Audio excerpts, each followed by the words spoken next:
ذاته عرفوا نمرته وهناي، لكن في عظمه كده ما موجود. شارع عبد الله بشارة المحامي حاليا والقاضي سابقا بالهيئة القضائية. عملت بالهيئة القضائية منذ عام 81 حتى عام 90. كنت قاضي من الدرجة الأولى بمحكمة أم درمان جنوب، آخر مركز اشتغلت فيه.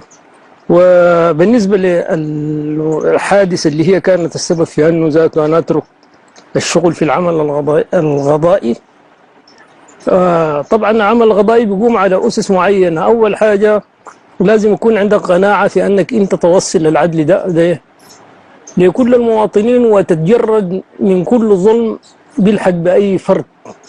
لازم تكون مجرد من المسألة دي، حتى إن كان الشخص ذاته ذو سلطة يجب أنك تبعد نفسك من أنك ليه؟ لأنه نحن لما جينا حلفنا اليمين ودونا اليمين، حلفنا اليمين أقسم بالله العظيم أن أؤدي عملي كقاضي وفقا للقانون والدستور دون خشية أو محاباة. دون خشية أو محاباة دي معناته أنك أنت كان جاك أي شخص، حتى إذا كان إن شاء الله رئيس الدولة ودا يظلم، يجب أنك تكون إذا كان أنت اتخذت أي إجراء في حالة زي دي مخالف للمسألة، بتبقى أنك بعد كده أنت حنست اليمين وبتبقى آخرتك صعبة. ده أول حاجة يبدأ الواحد يخدها في ذهنه. وأنا اشتغلت طبعا في الجنوب ده أثناء الحادثة بتاعت الدكتور، وما كنت بعرف أنه هو دكتور، يعني كعمل روتيني بيجي عندي عادي. جوني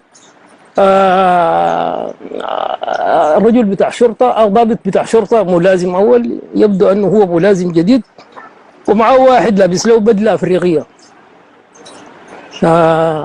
لونه بيتذكر على ما أعتقد سمني. في حوالي الساعة 2 صباحا أو 1 صباحا في البيت.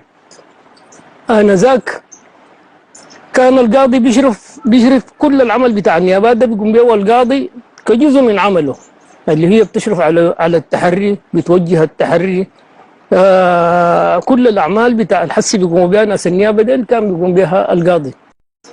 وجوني بالليل طبعا على أساس أنهم معاهم يومية التحري، بيقول لي والله نحن عندنا شخص عايزين تصدق لنا بالدفن بتاع جثة. طبعا بمجرد ما يقول لك كلام زي ده يجب انك انت تكون اول حاجه تطلع على يوميه التحري دي عشان تشوف هو في شنو، لانه ما مجرد الكلام اللي بيقول لك انت بتنفذ الشيء اللي هون دايرينه. فطبعا الوقت كان مزعج والواحد قايم من النوم، اضطريت انه فتحت النور بتاع البيت بتاع الاشياء الحوش ودخلتهم جوا وابتديت اطلع على يوميه التحري. اطلعت على يومية التحري، لقيت التوصية أول حاجة بتاعت التحري على أساس أنه عايزين يصدقوا لهم بالدفن بتاع الجثة دي. فقمت سألتهم قلت لهم أنتوا الزول ده دايرين تصدقوا له بالدفن ليه ما عنده زول راقد معاه في المستشفى ولا حاجة زي دي ولا المحل اللي هو كان فيها دي؟ فقاموا الضابط ده قال لي الزول ده كان معتقل. طبعا المسألة دي خدت لي علامة استفهام كبيرة جدا. قلت له معتقل؟ قال لي كان معتقل، الزول ده كان معتقل في هنا وعيان جابوا السلاح الطبي وتوفى.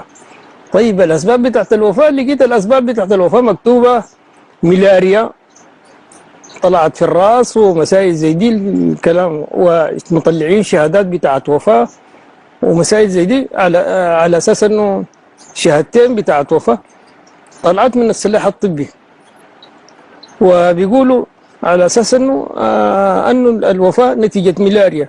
فقلت لهم ليه اهله ما اتصلتوا باهله على اساس انه يجي يستلموه مسائل زي دي؟ فقام قال لي نحن ودينا لاهله وابو ما استلموا.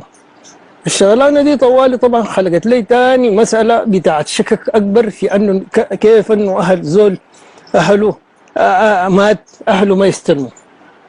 فطوالي ابتديت اراجع في يوميه التحري الأقوال بتاعت الناس المبلغين وكاتبين إنه حادث غير جنائي على أساس إنه دايرين يعملوها إجراءات ويقوموا يدفنوا وانتهت المسألة دي.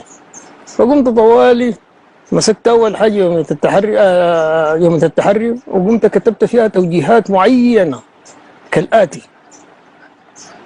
أنه أول حاجة الأطباء اللي كتبوا التقارير دي